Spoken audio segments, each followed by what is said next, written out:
अब 10 उसके गुण इतने प्रबल थे, वो 10 गुण उसके बड़े प्रबल थे कि वो एका जिसको निहारती थी उसको संपदावान बना देती थी,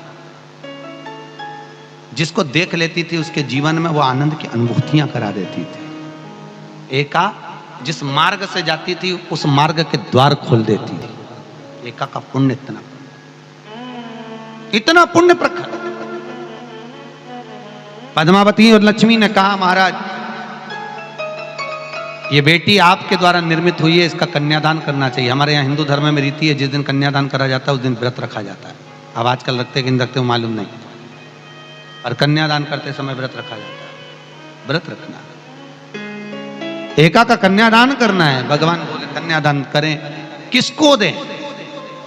एका किसको दी जाए? एका प्रदान किसको करी जाए? पुण्यता किसको दी जाए? भगवान नारायण ने उसी समय लक्ष्मी और पद्मा से पूछा, तुम बताओ। पद्मा लक्ष्मी दोनों एका से पूछी, एका बताओ इसका पुण्य हम आपका हस्त कमल आपको प्रदान किसको करें, हम किसको दें? एका कहती है पिताजी, भगवान से कहती है नाथ कृपा करिएगा मेरे को, अगर प्रदान करना चाहती हो, अगर मुझे देना चाहते हो तो एक काम करो, एक काम करो। यदि आप देना चाहते हो तो भगवान एक काम, माता ने कहा कि पिताजी अगर कुछ देना चाहते हो तो ऐसी कृपा करो, संसार के मनुष्य अगर मृत्यु लोक में आकर के अंदर 2 एकादशी का भी पुण्य भाग अगर ग्रहण करते हैं तो ये एका उनकी होती है और वैकुंठ का राह खोल देती है। इनके जाने से पहले अगर मैं प्रवेश करती हुई जाऊंगी और इनके मार्ग को सुलभ बनाती हुई जाऊंगी। वो एका 10 गुण के कारण एका। 2 चीजों को याद रखिए, गौदान और एकादशी। श्रीमद् वल्लभाचार्य जी ने मायावत का खंडन करा था जगन्नाथपुरी में, और श्रीमद् वल्लभाचार्य जी ने कहा था एकादशी मरने के बाद मत दो, एकादशी जीते जी दो। कहा था कि नहीं कहा था? जीते जी दान करिए। इसलिए जगदीश में जगन्नाथपुरी में एकादशी उल्टी लटकी हुई है। करें अपने दर्शन।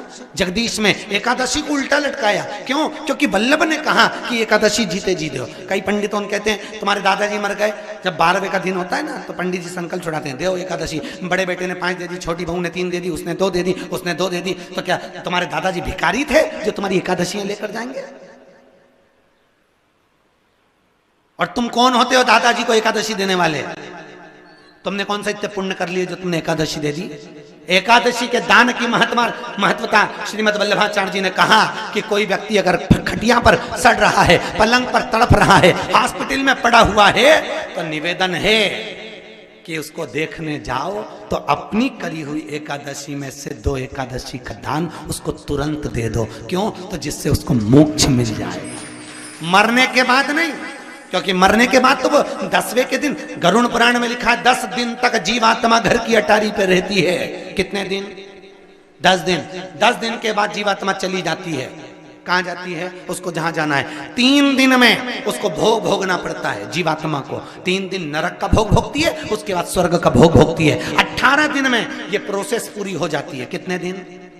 18 दिन। 18 दिन के बाद में उस जीवात्मा को धान के खेत में पटका जाता है। किसके खेत में? धान के, चावल के खेत में। इसलिए कहते हैं एकादशी के दिन चावल मत खाओ। कहते कि नहीं कहते? और क्या कहते हैं? द्वादशी के दिन चावल खाना जरूरी है। एकादशी का पालना करना है तो द्वादशी को चावल का 1 ग्रास खाओ, तब द्वादशी को चावल खाओगे तो एकादशी लगेगी।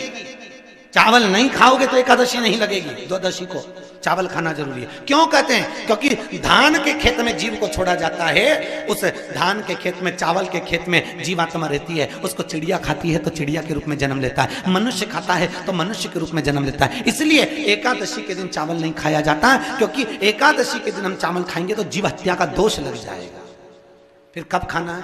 द्वादशी के दिन। द्वादशी के दिन क्यों खाया जाता है? क्योंकि हम एकादशी के व्रत करे रहते हैं, और पहला घासा जब चावल का खाते हैं तो अपनी करी हुई एकादशी का पुण्य, जितने जीव हमारे मुंह में जाते हैं उनको उसका पुण्य मिल जाता है, और उनका फिर जन्म नहीं होता, वो तर जाते हैं, उनको एकादशी का भाग मिल जाता है। इसलिए कहते हैं एकादशी को चावल मत खाओ, पर द्वादशी को। विष्णु पुराण कहती है, श्रीमद् वल्लभाचार्य जी वर्णन करते हैं, मेरे वल्लभ कहते हैं कि वल्लभ कुल की एकादशी करो, भले बकरी जैसे चरो पर एकादशी करो। हमारे यहाँ तो शास्त्र कहता है एकादशी का व्रत भी करो तो मुंह उतार के मत करो रे। कोई फूल अगर मुरझा जाता है तो भगवान को नहीं दिया जाता, कोई फल बेकार हो जाता है भगवान को नहीं दिया जाता। तुम्हारे व्रत वाले दिन तुम्हारा मुंह उतरा रहेगा तो भगवान उसको स्वीकार करेगा। इसलिए बकरी जैसे चरो और एकादशी करो। जेब में भर लो मूंगफली का दाना, काजू इधर, मूंगफली का दाना इधर, खिचड़ी भी बना लो, मोरधन भी बना लो, चिप्स तल लो, पापड़ तल लो, और जो पपीता सेव फल केला जो जो है सब लिया फ्रिज पे, वॉशिंग मशीन नहीं खाएगी। सुबह आधा किलो दूध की रबड़ी बना के खा ली। तो पति मन में सोचा फिर भी आवाज नहीं निकल रही, फिर अभी क्या खाएगी? खिचड़ी बनाई है और बादाम तल ली थोड़ी सी, और आधा किलो पपीता रखा था वो कतर लिया, और थोड़ा सा रायता बनाया बादाम का, अच्छा ठीक है, और चिप्स तल ली, और आलू भी तले हैं, ठीक है। फिर शाम को मोरधन की खीर और सेवफल, चीकू और आगरे का पेठा और राजगिरा की पूड़ी, ठीक है। फिर रात को अभी आधा किलो दूध मंगवाई, थैली गरम करके उसमें थोड़ी सी ड्राई फ्रूट्स डाल के मखाना पीस के उसकी खीर बना लो। बस केवल खीर नहीं, पपीता रखा है। पति भी बोला तेरे जैसा व्रत तो दुनिया में कोई नहीं। दंडवत है ऐसी एकादशी माता को जो इतनी जोरदार एकादशी करी है। फिर पूछा किसने बताई? सियोर वाला महाराज, याद रहेगा। फिर तो पति भी बोला खूब चरो, एकादशी करो, कौन मना करे, प्रेम से करो। सबसे पहला नियम एकादशी व्रत का, सबसे पहला नियम है कि आप जिस दिन व्रत करो उसके एक दिन पहले भक्ति का संचार इस हृदय में कर लो। भक्ति का संचार इस हृदय में कर लीजिए। जिस दिन आप व्रत करो, जैसे एकादशी का व्रत कर रहे हो तो दशमी के दिन शाम का समय जब आवे, रात्रि जब होने लगे, शाम का समय आवे और रात्रि का आप जब भोजन ग्रहण करो तो उस भोजन में कोई ऐसा पदार्थ ग्रहण मत करिए जिस पदार्थ के कारण आपकी एकादशी बिगड़ जाए।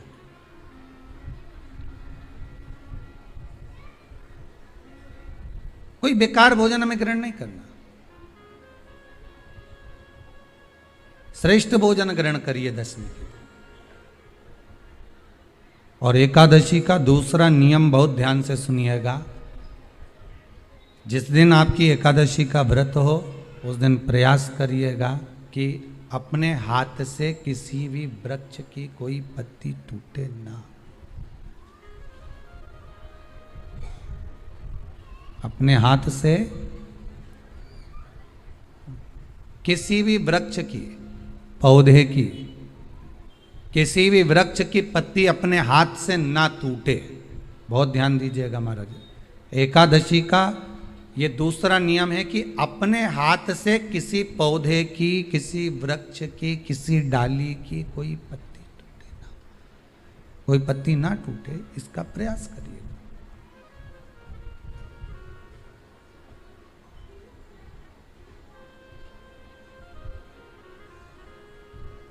कितना सुंदर व्याख्यान कहा है, कितना सुंदर वर्णन है महाराज कि मात्र एकादशी का व्रत कर लेने पर, मात्र एकादशी का व्रत कर लेने पर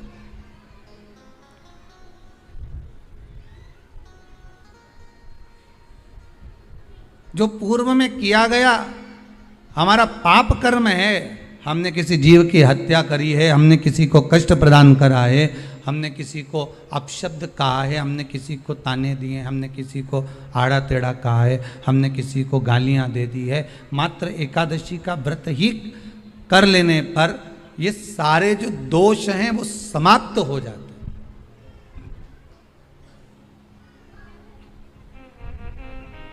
सारे दोष हमारे समाप्ति पर आ जाते हैं।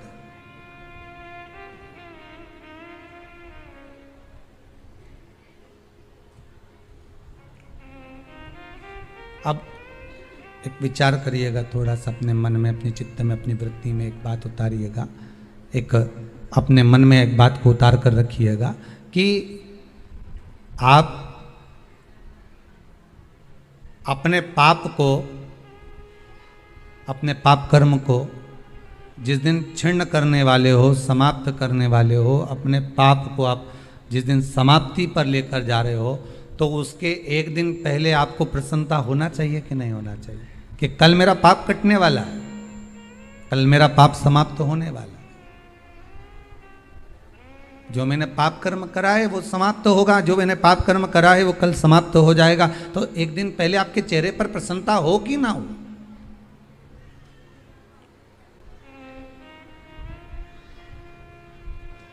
और चेहरे पर वो प्रसन्नता आपके आना चाहिए कि कल मेरा एकादशी का व्रत है, आज दशमी है, कल एकादशी का व्रत है, तो कल मेरी जब एकादशी का व्रत रहेगा तो मेरा ना जाने कितना कितना पाप, कितना कितना असत्य, कितना कितना झूठ, कितना कितना प्रपंच वो समाप्त हो जाएगा। इसमें मुझे प्रसन्नता हो, इसमें मुझे आनंदता हो।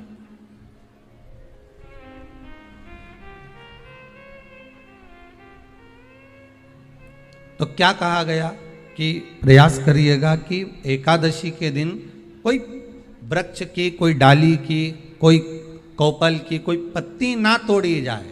क्यों?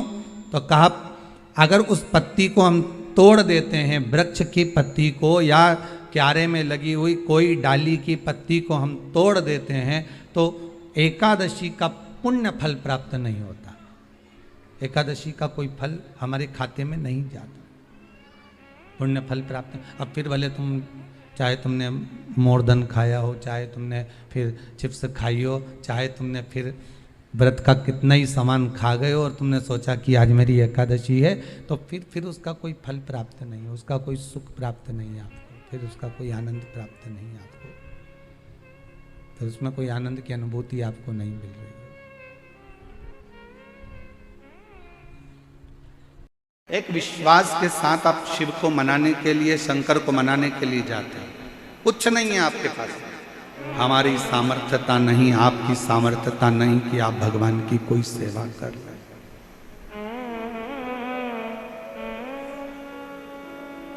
इसलिए 33 कोटि देवताओं ने हमको एक मार्ग बताया। भगवान कृष्ण को गर्गाचार्य जी ने कहा था कि शिव जी का अभिषेक करो। राम जी को वन जाते समय गुरु जी ने वर्णन कर दिया था और पिताजी ने कह दिया था कि शंकर जी का अभिषेक करो, शिवलिंग का अभिषेक करो, शिवलिंग का अभिषेक करो। और प्रत्येक पुराण में वर्णन आता है कि जिसने दिल से शंकर भगवान का अभिषेक किया, एक लोटा जल समर्पित करा, उसको शिव सरलता से प्राप्त। एक लोटे जल में वो बल है। तुम लोटा भर के मंदिर जाओ, एक लोटा जल चढ़ाओ, उसमें से जल झेल कर लाओ, लोटे के अंदर रखकर बस अपना विश्वास शिव के प्रति रखो, शंकर का। उसके द्वार तक तो जाओ, वो आपको मिलेगा, जरूर मिलेगा।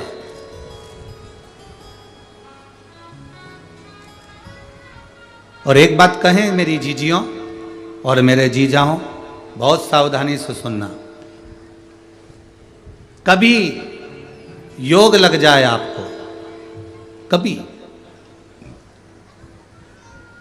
शिव मंदिर में कोई भी नहीं, कभी ऐसा योग लग जाए, वैसे तो अब शंकर जी का मंदिर खाली मिलना कठिन है,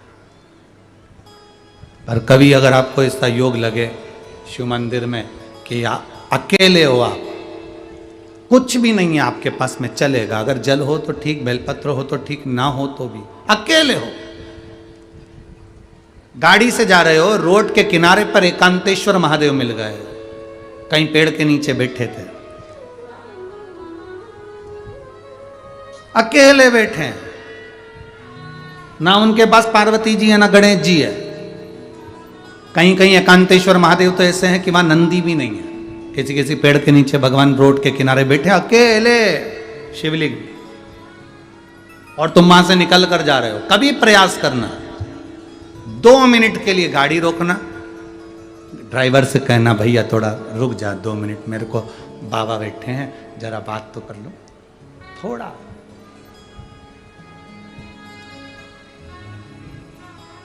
रोको जरा रोको, 2 मिनट रोक कर उसके पास बैठकर, कुछ भी नहीं होना, कुछ भी नहीं, थोड़ा सा सफाई कर देना, बैठकर दिल से कह देना बहुत दुखी हूं बाबा, पर मेरे महाकाल राजा, ओ मेरे महाकाल राजा, ये दिल, मन, चित्त, बुद्धि, परिवार सब कुछ आप पर सौंप दिया है।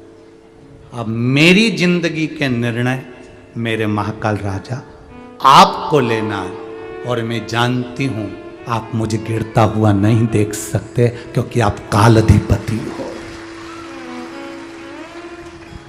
विनय करो, बैठकर बात करो, प्रार्थना करो, थोड़ी देर बैठकर श्री शिवाय नमस्तुभ्यम जरा जम के बोलो एक बार, श्री नमस्तुभ्यम, दिल से बोलो उसको। जब आप हम और एक साथ बाबा से प्रार्थना करें, वो क्यों ना सुने।